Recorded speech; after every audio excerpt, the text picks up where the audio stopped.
What up, guys? CP the Twitter. Hopefully the audio is good because I can't put my mic on. We've got a service, not a service call. We've got a mobile program we're going to go do for our dual set of keys. Henry is going with. We're going to put down AC equipment. We're going to take the AUTEL, the launch, the AUTEL and the launch probably. I might take the diag, but stick around. I'm going to take you my whole step-by-step tutorial or step-by-step exploration. I don't know what you call it. I'm going to take you with me, okay? We're just going to do things and show you what kind of a day in my life details go, or day in my life goes here in just a little short clip. So stick around. And we're at part 2 of our journey to pick up parts at the Toyota dealership. Well, actually, we got to pick up the keys. We got 2 new fobs because we are working on a Toyota. And then we'll go get the car.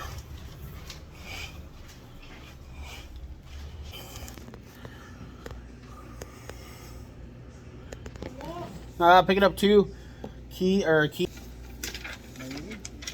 right, again. Credit card receipt on the back side. Okay. You're all set? Thanks, buddy. Thanks a lot. You have a good one. Yep.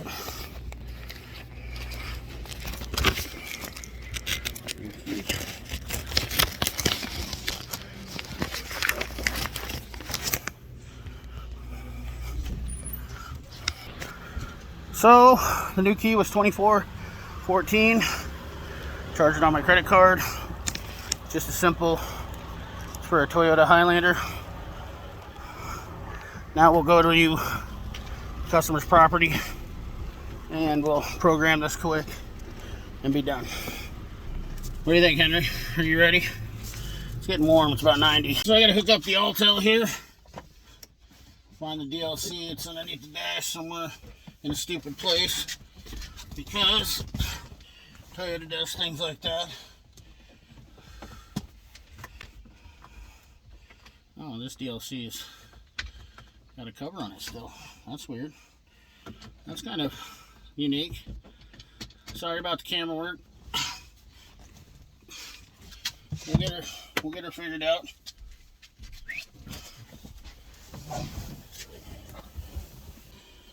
Horn blows, driver doesn't.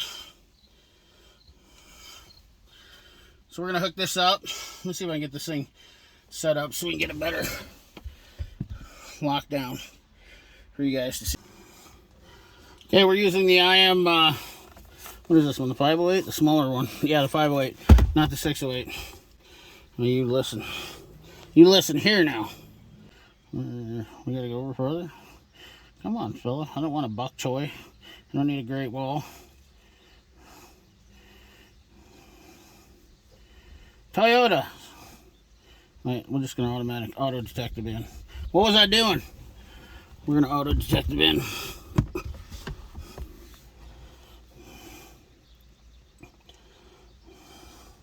Thank God we can roll the windows down. I was a little bit concerned about that. At least we can get some airflow through here. Henry is just, he loves this stuff, man. Look at this. What better dog to take with you to do service calls, do this stuff. Mobile programming.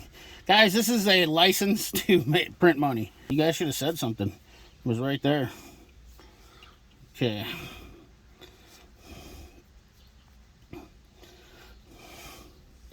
Go to system selection.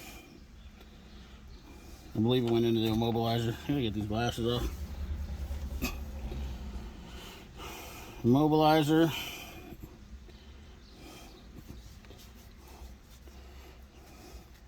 Okay, so we're gonna go to immobilizer 4C. Add master key.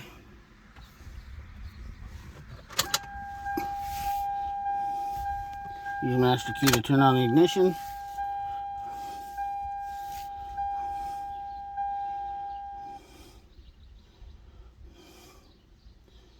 Establishing vehicle communication. This is literally some of the easiest stuff to do ever. But Turn the ignition key off, 20 seconds, and remove key. So we're going to count 20 seconds. Disregard the beeping. That is 10 seconds.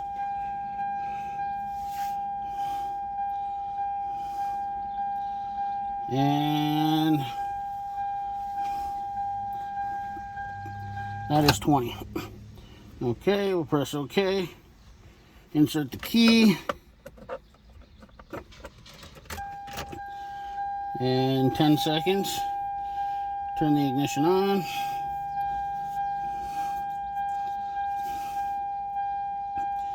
And that's 10.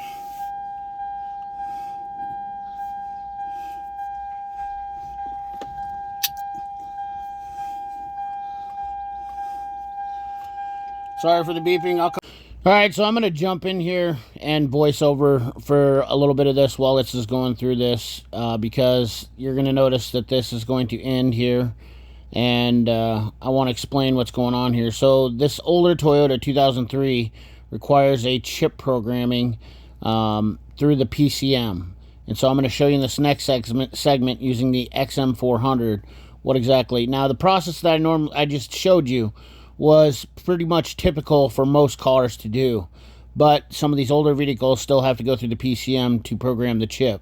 So the IM508 does do its job, because as you see in this next segment, you're going to see how I put the chip in there, and I just took a clip out of my live stream because this is done a while back now. But you take that, run it over to the board on the PCM, and then you program that in there.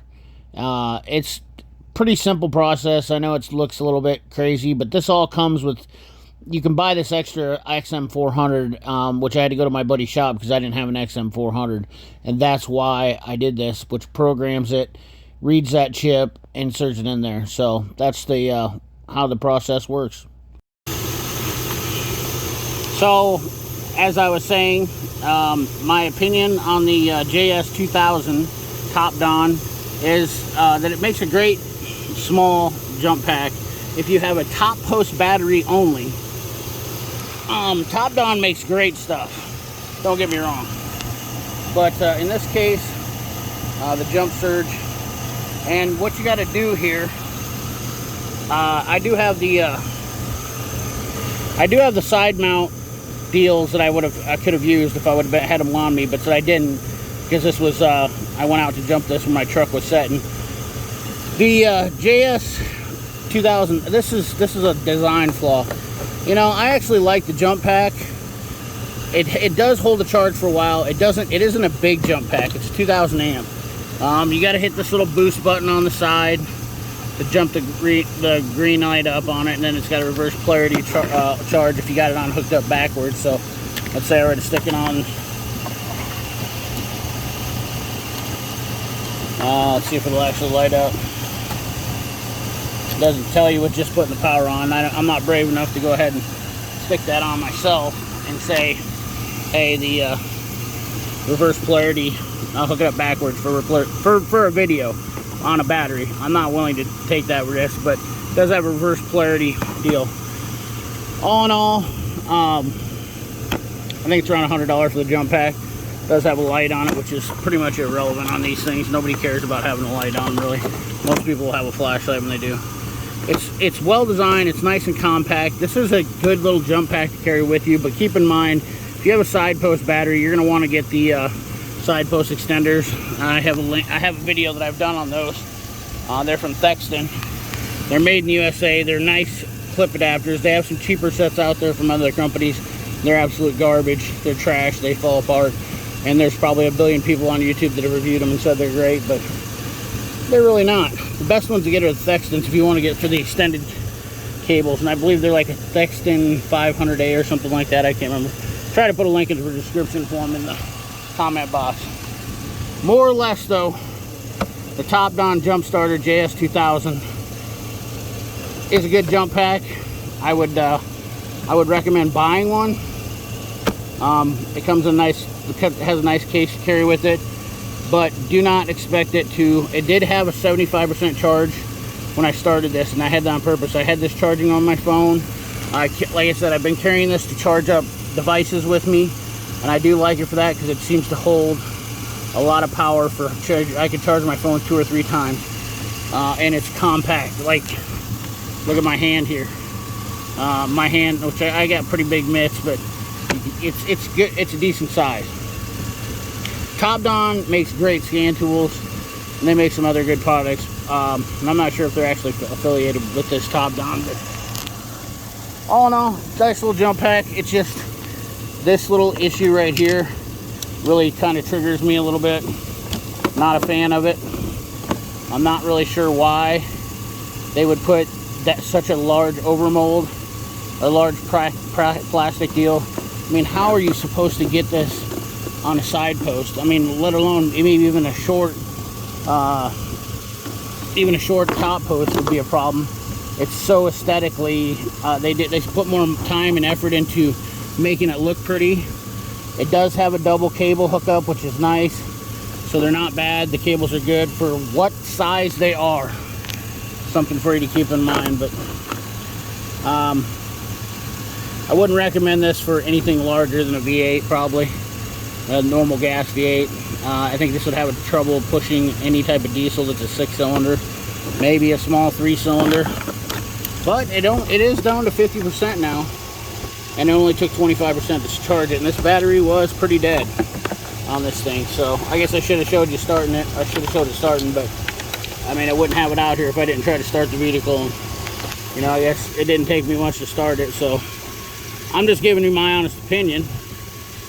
Quite frankly, it doesn't really do much good to show you it starting in the middle of summer, because it's not really putting a load on it with cold and all that. This is a pretty simple jump start in the middle of a 90-degree day, in my opinion. So anyways, guys, that's my review. Just a little review on the TOPDON JS2000 jump starter. I don't know, let me know what you think. But remember, like, comment, share, subscribe, ring that bell. Remember, keep your hands dirty and your money clean. Thanks for watching.